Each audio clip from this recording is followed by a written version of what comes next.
Hermanos en Cristo Jesús, damos inicio a este solemne culto de adoración del domingo 17 de mayo. La palabra de Dios dice: amo a Jehová, pues ha oído mi voz y mis súplicas. Salmo 116, 1. Vamos a alabar a nuestro Dios con el preludio, hermanos.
Llamamiento a la adoración lo encontramos en el Salmo número 134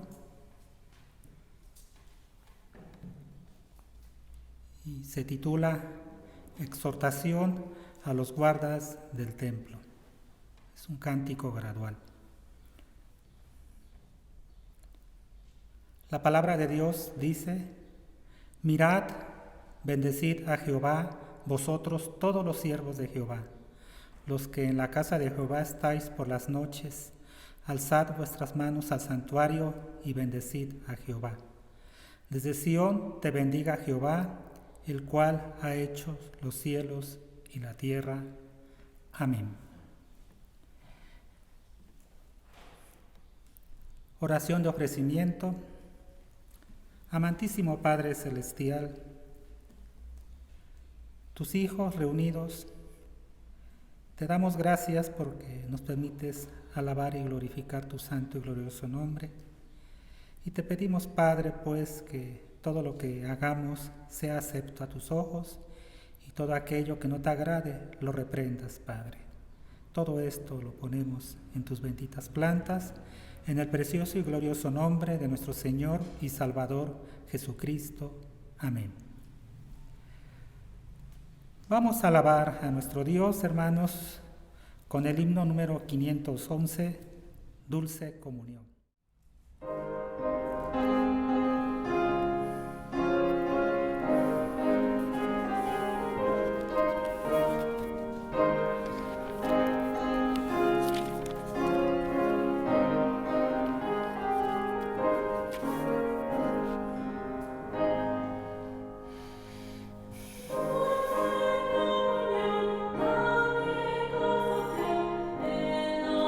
Notre chant fait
Lectura devocional la encontramos en la epístola del apóstol San Pablo a los Colosenses, capítulo 1, versículos 15 al 23. Se titula Reconciliación por medio de la muerte de Cristo. La palabra de Dios dice: Él es la imagen del Dios invisible, el primogénito de toda creación, porque en Él fueron creadas todas las cosas, las que hay en los cielos y las que hay en la tierra, visibles e invisibles, sean tronos, sean dominios, sean principados, sean potestades. Todo fue creado por medio de Él y para Él. Y Él es antes de todas las cosas, y todas las cosas en Él subsisten. Y Él es la cabeza del cuerpo que es la Iglesia, Él que es el principio, el primogénito de entre los muertos, para que en todo tenga la preeminencia, por cuanto agradó al Padre que en Él habitase toda plenitud, y por medio de Él reconciliar consigo todas las cosas, así las que están en la tierra como las que están en los cielos, haciendo la paz mediante la sangre de su cruz. Y a vosotros también, que erais en otro tiempo extraños y enemigos en vuestra mente, haciendo malas obras, ahora os ha reconciliado en su cuerpo de carne por medio de la muerte, para presentaros santos y sin mancha e irreprensibles delante de Él. Si en verdad permanecéis fundados y firmes en la fe, y sin moveros de la esperanza del Evangelio que habéis oído, el cual se predica en toda la creación que está debajo del cielo, del cual yo, Pablo, fui hecho ministro. Amén. Es el momento de la oración de intercesión de labios de nuestro pastor, presbítero Jesús Vallarta Jiménez. Buenas tardes, vamos a orar, hermanos, por las bendiciones que Dios nos ha dado, a pesar de las situaciones que podamos pasar. Dios siempre nos bendice en cada una de nuestras áreas de nuestra vida. Vamos a darle gracias al Señor, sobre todo por eso, porque nos permite hasta el día de hoy la vida. Hasta el día de hoy el Señor nos ha bendecido y eso es bueno para nosotros como iglesia.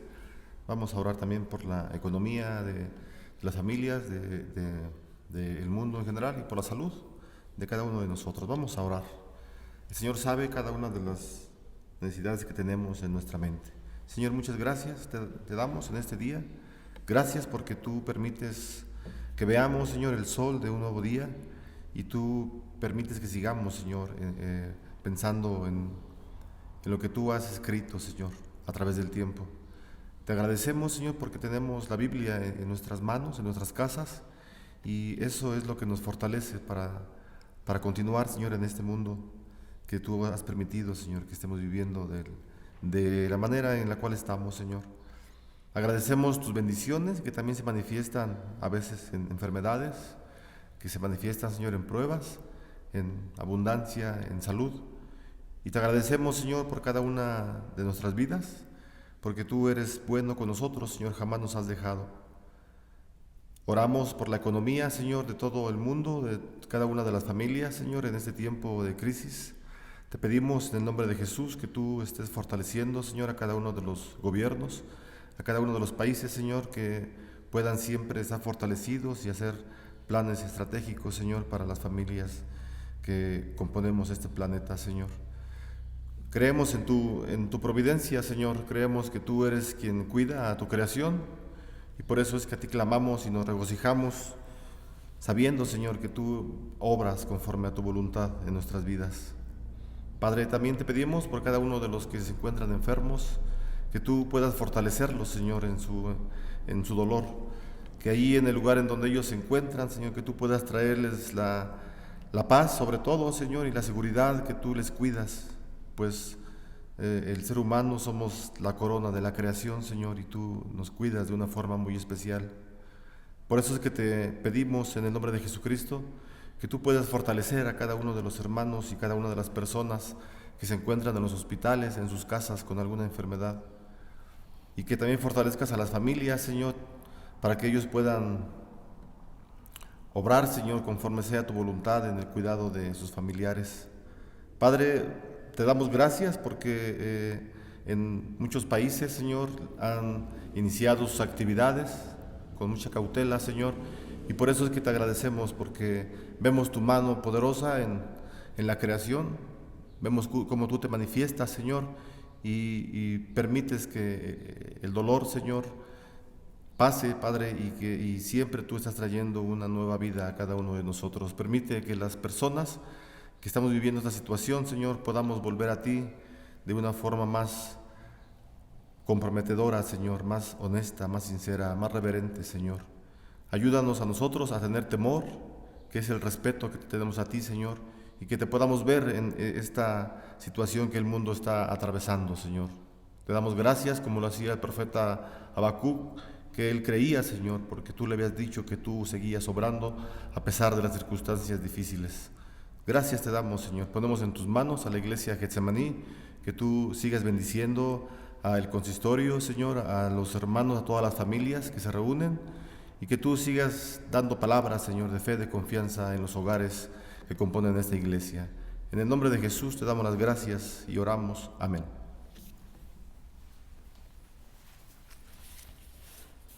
Vamos a alabar a nuestro Dios, hermanos, con las estrofas del himno número 523. Guarda el contacto con el Salvador.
Es el momento de alabar a nuestro Dios mediante nuestras ofrendas, y para ello, hermanos, vamos a dar lectura a la segunda carta del apóstol San Pablo a los Corintios, capítulo 9, versículos 6 y 12, el cual dice: El que siembra escasamente, también segará escasamente, y el que siembra generosamente, generosamente también segará.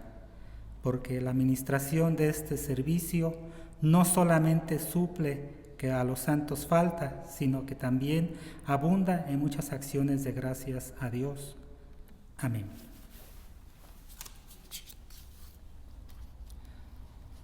Amantísimo Padre Celestial, una vez más te damos gracias porque tus hijos te ofrendan un poco de lo mucho que tú nos das, Señor. Bendice estas ofrendas, bendice al dador alegre y bendice, Padre, a la persona que las administra. Todo esto te lo pedimos en el nombre de nuestro Señor y Salvador, Cristo Jesús. Amén. Es el momento de los avisos, hermanos, y les recordamos que los lunes, miércoles y viernes a las 8 de la noche se está llevando una cadena de oración con motivo de la pandemia que estamos padeciendo a nivel mundial, y se les recuerda de manera especial, hermanos, que hay que orar por todo el personal de los hospitales, como son médicos, médicas, enfermeros, enfermeras, camilleros y personal administrativo. Y también por las autoridades, para que Dios nos permita, pues, tener un control de la pandemia. Asimismo, la actividad de la sociedad femenil, la cual también se va a transmitir por este medio, hermanos, celebrando su aniversario. Vamos pues a continuación con la lectura bíblica base del tema, que se encuentra en la carta a los Efesios 2, 1 al 10, y el mensaje se llama De regreso de la muerte. Bueno, vamos a tener lista la escritura en el capítulo número 2 de los Efesios. Y bueno, estamos viendo la carta a los Efesios, lo hemos comentado, en los meses de mayo y junio la vamos a estar viendo, y el tema central es a los santos, ¿verdad? Ese es el tema que tienen los 2 meses, a los santos. Obviamente cada uno de los domingos vamos a estar predicando algunos versículos, ¿verdad? Y vamos a entender mejor esa carta.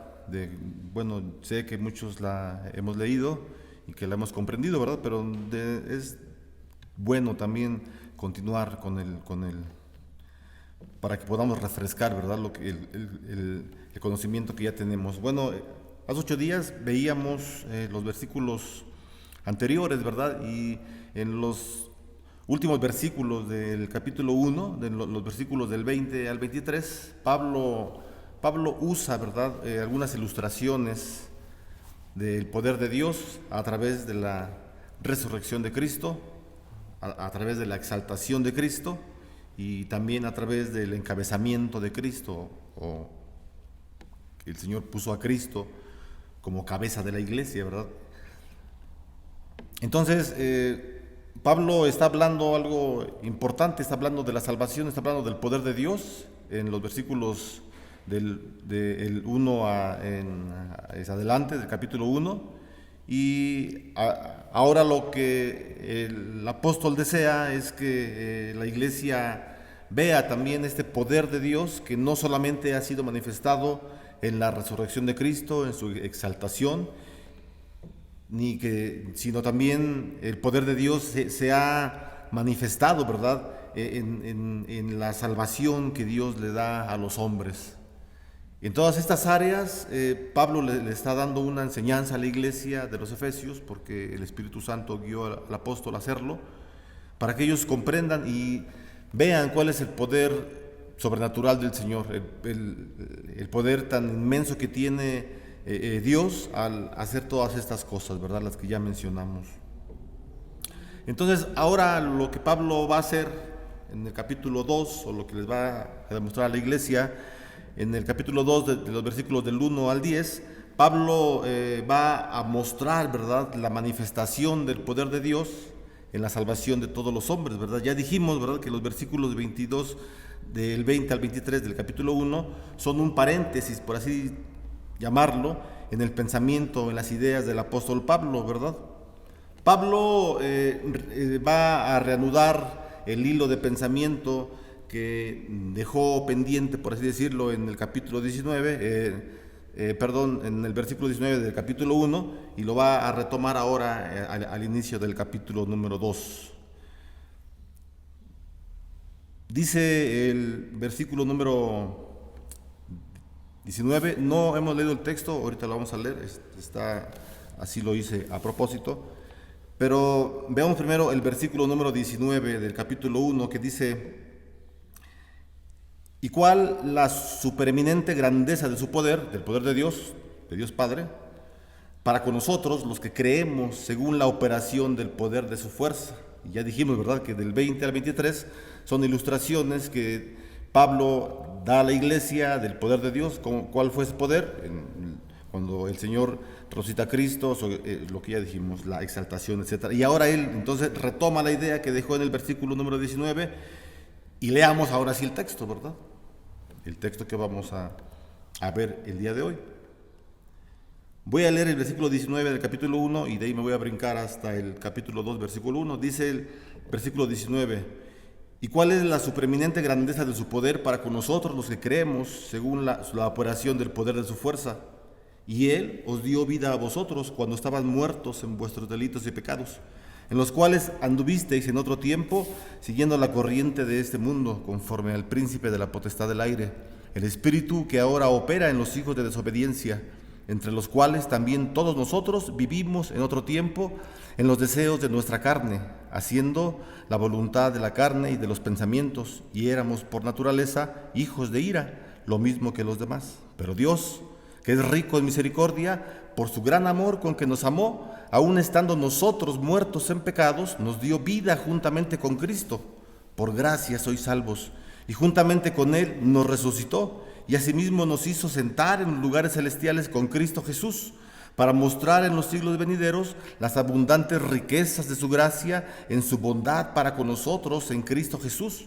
Porque por gracia sois salvos por medio de la fe, y esto no de vosotros, pues es don de Dios, no por obras para que nadie se gloríe, porque nosotros somos hechura suya, creados en Cristo Jesús para buenas obras, las cuales Dios preparó de antemano para que anduviésemos en ellas. Señor, te pedimos por tu palabra, que tú la bendigas a nuestras vidas, Señor, que tú puedas hablarnos, Señor, como siempre lo has hecho, el poder lo tienes.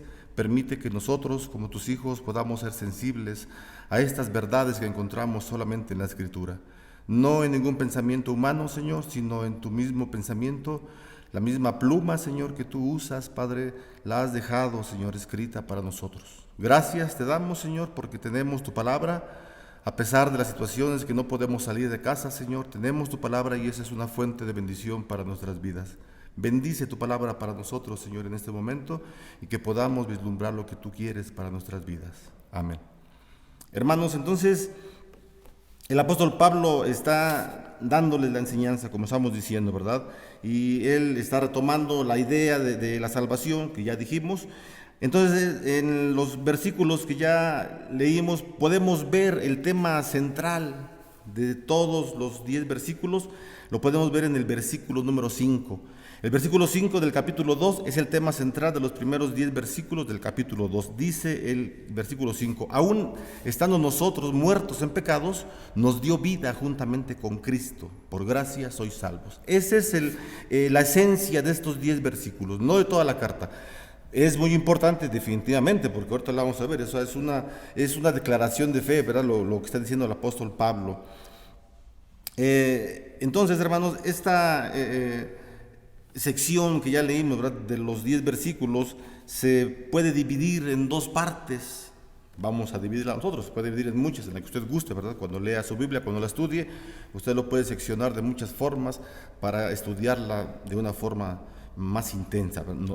Ahora, en ese tiempo, vamos a dividirla en 2 partes, ¿verdad? La primera parte es del versículo 1 al 3, en donde el apóstol Pablo nos va a hablar acerca de la vida vieja de pecado. La segunda sección son los versículos del 4 al 10, en donde Pablo va a demostrar, va a hablar a la iglesia la nueva vida en Cristo. Y el contraste, hermanos, el contraste entre estas dos secciones nos habla del poder fabuloso que tiene Dios. Empecemos entonces con los primeros 3 versículos, ¿verdad? Que es la vieja vida de pecado. Y en estos 3 versículos podemos encontrar 5 características de la vida antes de conocer de Cristo. No digo que sean las únicas características, pueden haber mucho más, pero yo solamente quiero mencionar 5 de ellas, ¿verdad? 5 características de la vida antes de conocer del Señor Jesucristo. La primera característica de una persona que vive sin conocer a Cristo es que era una vida de muerte espiritual. Dice el versículo 1, y Él os dio vida a vosotros cuando estaban muertos en vuestros delitos y pecados. Así que esa es la primera característica, ¿verdad? Que es una muerte espiritual. Es decir, estaban muertos espiritualmente. Y la muerte espiritual es la separación de Dios causada por los delitos y por los pecados, ¿verdad? Que menciona el apóstol Pablo en el versículo 1. Así que esta idea de una separación de Dios, porque eso es la muerte espiritual, cuando una gente está separada del Señor o no conoce del Señor, lo vemos ilustrado, ¿verdad? En los inicios de la Biblia, ¿verdad? Encontramos la historia, todos la conocemos, de Adán y Eva, cómo pecan, desobedecen al Señor y son entonces desterrados, son sacados del huerto del Edén. Dice el versículo 23 del capítulo 3 de Génesis, al final dice, y lo sacó, al principio, y lo sacó Jehová del huerto del Edén para que labrasen el huerto que el Señor los había puesto. Entonces, cerca del Señor, dice la Escritura, no puede habitar el pecado. El hombre sin Dios, hermanos, está realmente muerto porque está bajo el control de una naturaleza pecaminosa.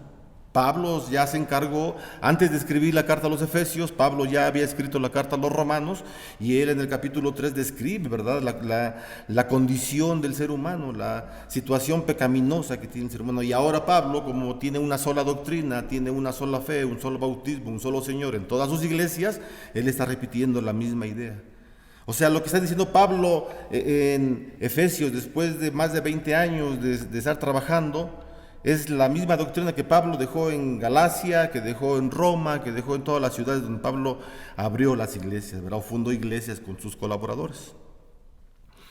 Y Pablo es lo que quiere que la iglesia se dé cuenta, ¿verdad? Que el hombre sin Dios está muerto porque está bajo el control de una naturaleza pecaminosa. Esa es la naturaleza que tiene el hombre sin Dios, pecaminosa. Las palabras que ya vimos en el versículo 1, las palabras gemelas, delitos y pecados, dan énfasis a la naturaleza total de esta muerte. Los delitos aluden a los pecados palpables, ¿verdad? Todos los que se hacen, todos los que se practican, ¿verdad? Los que se están haciendo. Y los pecados designan más los deseos de la mente, los pecados de pensamiento, de ideas, de imaginación.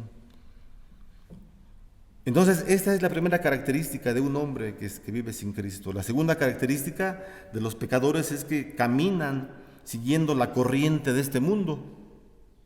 Así que el hombre espiritualmente muerto, ha olvidado las reglas, ha olvidado los caminos de Dios para seguir las reglas y los caminos del mundo. Esa es otra de las características que tiene un hombre sin Dios. En tercer lugar, estas personas anduvieron conforme al príncipe de la potestad del aire. Todo lo está diciendo los 3 primeros versículos. Usted puede checar los 3 versículos, son muy cortitos, para que lo que estamos diciendo sea comparado con la Escritura. Lo que estamos diciendo es bíblico, ¿verdad? No estamos inventando absolutamente nada. Entonces, la tercera característica de un hombre alejado de Dios es que estas personas, ya lo dije, anduvieron conforme al príncipe de la potestad del aire. Y bueno, pues sabemos, ¿verdad?, que el diablo, Satanás, ejerce su autoridad en la esfera del aire, ¿verdad? Lo va a decir más tarde Pablo en el capítulo 6, en el versículo 12, por ahí 10, 12, 15, va a hablar de esta situación, ¿verdad? De que la lucha es espiritual. Y nos podemos dar cuenta que aquí quiero hacer un paréntesis muy, muy pequeño. ¿Cómo es que Pablo nos quiere inducir? Ya dijimos que la carta es a los santos, a la iglesia, pero Pablo va a hablar más tarde, no solamente, no se ha interesado Pablo solamente en los cristianos de una manera personal, sino en la familia cristiana. Y a veces por costumbre, por buena costumbre, muchas iglesias evangélicas cristianas, el mes de mayo es considerado como el mes de la familia, ¿verdad? Y tiene mucho que ver la carta a los Efesios, porque la carta a los Efesios le va a hablar más tarde a los padres, le va a hablar a los hijos, a los siervos, a la familia, para que finalmente esa familia sirva al Señor. Entonces nos va a llevar de la mano el apóstol Pablo a través de todos los capítulos de la carta a los Efesios para ver cuál es el propósito de esta carta. Bueno, aquí cerramos el paréntesis, regresamos a lo que estamos hablando y en la tercera característica, llevamos 2 de 5, en la tercera característica es que las personas que están alejados del Señor no tienen control, ¿verdad? Ya lo estamos comentando, no tienen control de sí y entonces los poderes del diablo tienen poder sobre ellos, ¿verdad? No podemos decir, ¿verdad?, que el poder de Satanás es un cuento y que no existe, ¿verdad?, porque eso no es bíblico. Nos habla la Escritura, Pablo nos dice mucho, no den lugar al diablo, ¿verdad? Y la palabra ahí, lugar en el original, significa terreno, o sea, no le des tu espacio, tu terreno al diablo, ¿no? Y hay muchos textos, ¿verdad?, que nos hablan, nos previenen, ¿verdad?, de la fuerza que opera en este siglo, en este mundo, ¿verdad? El que gobierna el mundo es Satanás mismo, ¿verdad? Lo dice la palabra, aquí con mucho cuidado. Este dominio que tiene Satanás está subordinado al poder sobrenatural del Señor, definitivamente. Por eso es que cuando en la tentación de Jesús es llevado el Señor hasta el pináculo y el diablo le habla al Señor y le muestra todos los reinos, ¿vale? Son tuyos, yo te los puedo dar. El Señor no le dijo nada en cuanto a eso, porque es verdad. Entonces, el poder que tiene Satanás es limitado definitivamente al poder del Señor. Pero entonces toda esa gente que está alejada del Señor no está bajo el poder de Dios, sino bajo el poder negativo, ¿verdad? El poder que no es del Señor. El diablo entonces ejerce su autoridad en esta esfera del aire. Los hombres, hermanos, todos los hombres, somos dotados de energía, ya sea por Dios, dice el versículo número 20 del capítulo 2, edificado sobre el fundamento de los apóstoles y profetas, siendo la principal piedra del ángulo Jesucristo mismo. Es decir, un hombre cristiano bajo el poder de Dios es dotado por la fuerza de Dios. Ya leímos el versículo, ¿verdad? Dice que es edificado, se está refiriendo a una construcción, a que le da fuerza al hombre la palabra del Señor. Sin embargo, todos aquellos que no siguen al Señor, que no viven una vida conforme a la voluntad del Señor, ellos son entonces guiados por fuerzas que no son del Señor, por fuerzas pues maléficas definitivamente, ¿verdad? Son nada más estos dos tipos de gente, los que son gobernados por el Señor, los que son gobernados por Satanás. Si sucede esto último, o sea, si las gentes son gobernadas por el enemigo, correctamente entonces, de acuerdo a la palabra, son llamados los hijos de desobediencia, ¿verdad? Esa es la tercera característica. La cuarta característica que estamos viendo en estos 3 versículos es que Pablo, el apóstol Pablo, fue un hijo de desobediencia antes de encontrar a Jesús, dice el versículo 3, entre los cuales también todos nosotros vivimos en otro tiempo, en los deseos de nuestra carne, haciendo la voluntad de la carne y de los pensamientos, y éramos por naturaleza hijos de ira, lo mismo que los demás. El apóstol Pablo se está incluyendo, y ya lo comentamos en el capítulo 3 de la carta a los Romanos. Pablo dice, no hay justo ni aun uno, no hay quien busque a Dios, todos se desviaron, todos hicieron lo malo, etcétera, etcétera. Así que La doctrina del apóstol Pablo es interesante, ¿verdad? Porque él nos deja ver en estos 3 versículos que definitivamente el hombre que sigue al Señor es guiado, es conducido, es fortalecido por la palabra, por el Espíritu Santo, por la obra del Padre. El que no sigue al Señor, pues no es guiado por el Padre, es guiado por otras fuerzas que no son del Señor. La cuarta característica, entonces, ya la dije, es que Pablo era también un hijo de ira, ¿verdad? Lo dice el versículo 3. Y la quinta característica es que estas personas sin Dios eran por naturaleza hijos de ira, ya lo comentamos. Bueno, ya lo leímos. Entonces, el hombre sin Dios está comprometido con el pecado, vive para el pecado. El hombre que está sin Dios no puede hacer las cosas que Dios tiene en su voluntad, definitivamente, ¿no? Porque él está comprometido con el pecado. Una ley de pecar lo controla y por ende cae bajo la ira de Dios. Por eso es que Pablo los describe como los hijos de desobediencia que han caído bajo la ira de Dios. Hasta aquí, hasta el versículo 3, hermanos, Pablo ha demostrado lo oscuro de la vida del hombre sin Dios. Ahora, veamos otras 3 características de una nueva vida en Cristo, en los versículos del 4 al 10 que ya leímos. Usted los puede volver a leer con calma ahí en lo que yo estoy diciendo, lo que tengo escrito, para que usted vuelva a releer los versículos del 4 al 10 y vea cuál es la idea, ¿verdad? Entonces, la primera característica que encontramos en estos versículos del 4 al 10, la encontramos en los versículos 4 y 5. Bueno, los voy a leer. Dicen los versículos 4 y 5. Pero Dios, que es rico en misericordia, por su gran amor con que nos amó, aun estando nosotros muertos en pecados, nos dio vida juntamente con Cristo. Por gracia sois salvos. La primera característica en una vida con Cristo es que es una vida iniciada por Dios. Dios es el que toma la iniciativa. Y eso es muy importante, hermanos, para nosotros. Esta es una doctrina muy importante para nosotros, ¿verdad? Hay doctrinas que enseñan que sí, Dios es el que tiene poder, Dios es el que llama, pero finalmente el hombre es el que decide si se salva o no se salva. Nosotros, cuando digo nosotros, me refiero a la Iglesia Presbiteriana Reformada. Nosotros no enseñamos esto, enseñamos nosotros porque la Biblia así lo enseña y así lo creemos, ¿verdad? Que la vida, el nuevo nacimiento es algo iniciado por Dios y solamente por Dios, nada más por Dios. Ahorita vamos a explicarlo un poquito mejor, no dejarlo solamente así al aire. Vamos a explicarlo a través de los versículos, ¿verdad? Sabemos que Cristo, hermanos, irrumpió en la historia del hombre, o invadió, ¿verdad?, la historia del hombre y la transformó completamente. La llegada de Cristo fue tan fuerte, tan profundamente impactante, que transformó toda la historia. Y hoy, hermanos, hoy Él, el Señor Jesucristo, invade también o irrumpe en el estado pecaminoso de cada hombre arrepentido para traer salvación. Esto es maravilloso, hermanos. Esto es maravilloso.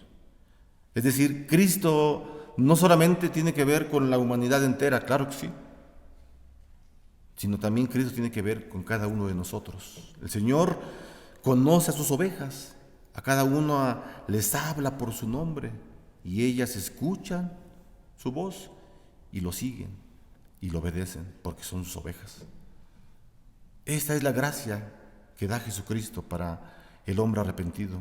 Esta es la gracia, este es el poder que tiene la sangre de Jesús para transformar vidas.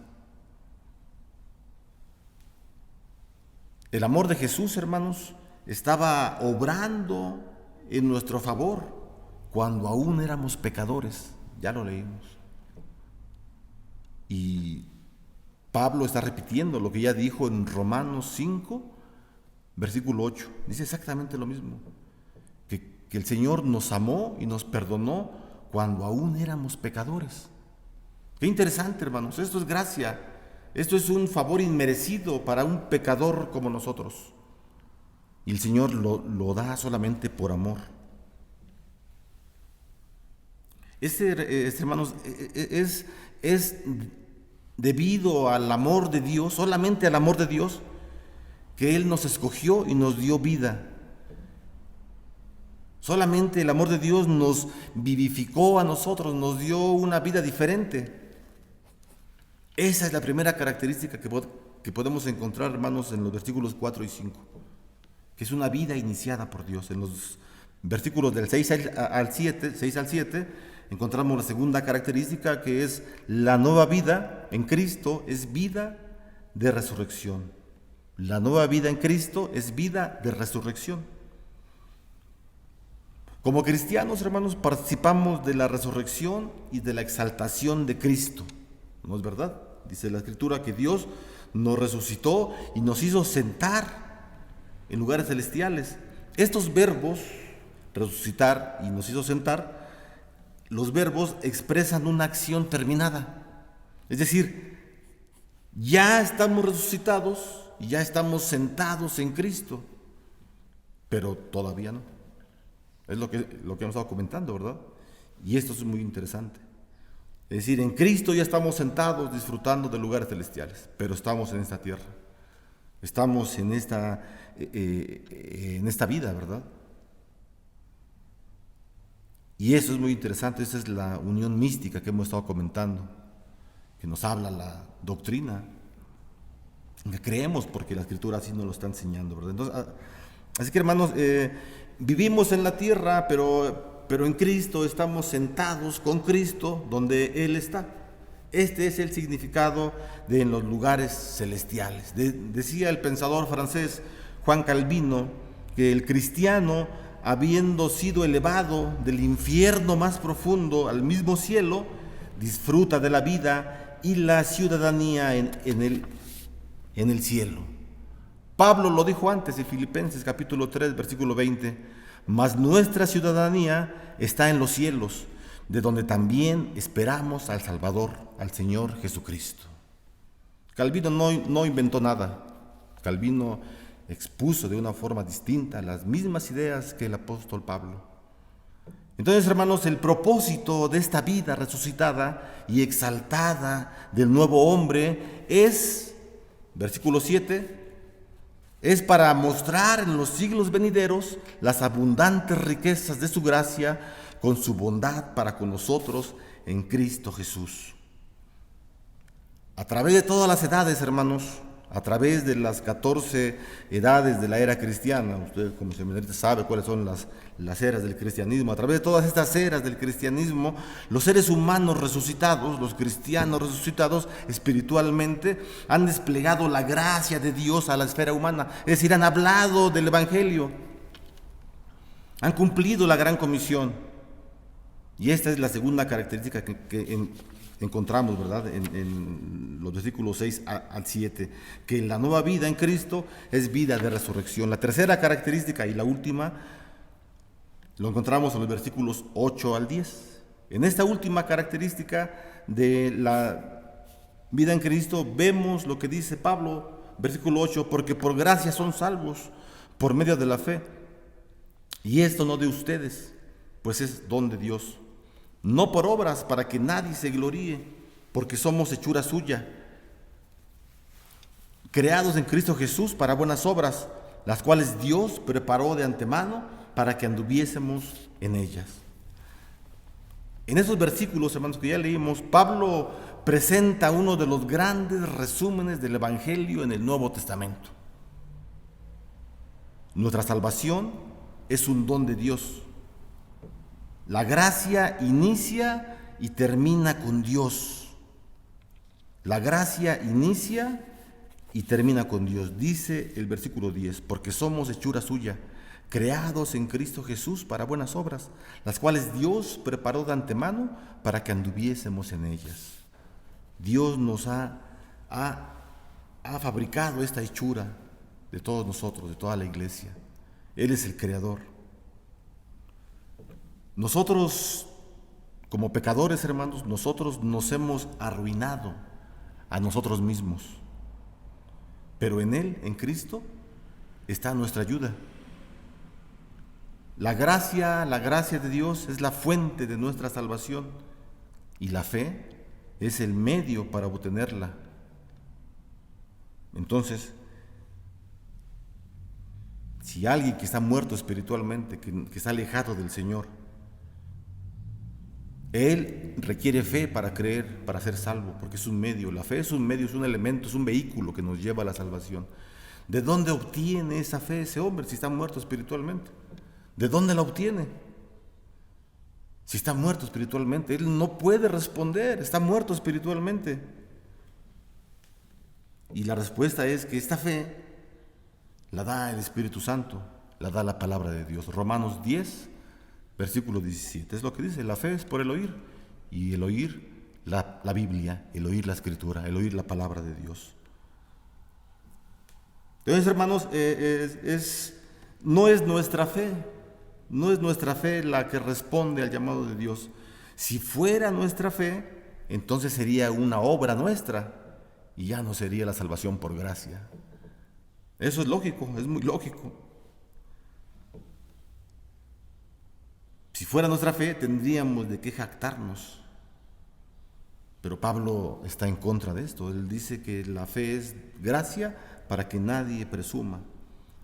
Entonces, hermanos, ¿cómo podemos concluir esto? Podemos concluir que la fe es la respuesta obediente del hombre a la invitación de salvación. En el versículo 10 ya lo leímos: cuando la gracia opera a través de la fe, un nuevo hombre es creado para buenas obras. Y esa fue la intención de Dios al crear al ser humano. Recordemos el pacto que hizo Dios con Adán y con Eva. Se llama el pacto de obras. Solamente lo que ellos tenían que hacer era hacer buenas obras, obedecer. ¿Tenían la capacidad? Sí, tenían la capacidad. La nueva vida en Cristo, hermanos, nos da esa capacidad. Somos personas nuevas y podemos actuar como Dios quiere que actuemos. Definitivamente sí. El tema se tituló, ¿verdad?, de la muerte a la vida, porque realmente estábamos así, muertos espiritualmente, pero en el Señor tuvimos vida, una vida abundante. Vamos a orar para terminar este tiempo, hermano, que el Señor bendiga su palabra para nosotros. Señor, te damos gracias nuevamente. Oramos, Padre, para que tu palabra, Señor, siempre pueda transformar nuestras vidas, pueda asegurar la salvación que tenemos y que siempre ha dependido y depende solamente de ti, Señor. Ayúdanos, Padre, para reafirmar nuestra fe. Ayúdanos a que podamos caminar, Señor, siempre en la vida cristiana, guiados siempre por tu Espíritu Santo y por tu palabra, Señor. Que la gracia del Señor Jesucristo, el amor de Dios y la comunión con su Espíritu Santo sean hoy y siempre con cada uno de ustedes y sus familias. Amén. Que el Señor les bendiga.